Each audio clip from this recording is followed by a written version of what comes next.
Here I have Samsung Galaxy M14, and today I'm going to show you how to remove screen lock from this device in case if you set yourself PIN, password or pattern and unfortunately you forget it and can't even unlock your device right now. So what can you do in this kind of a miserable situation?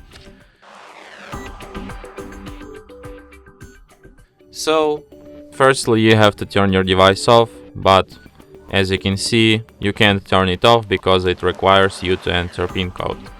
So what can you do now?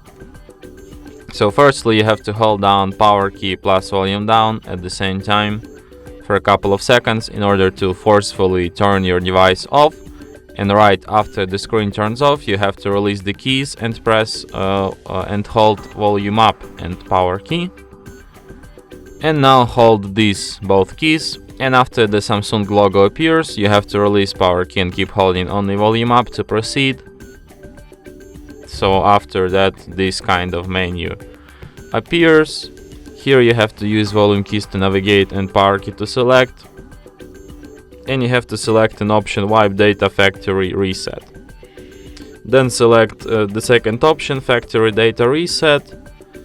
And after you see the message data wipe complete, select the first option reboot system now, and after that your device will be restarted as usual. I mean, not as usual, in about a minute or two. And that's it. Thanks for watching. If you find this tutorial useful, don't forget to hit that like button and subscribe to our channel.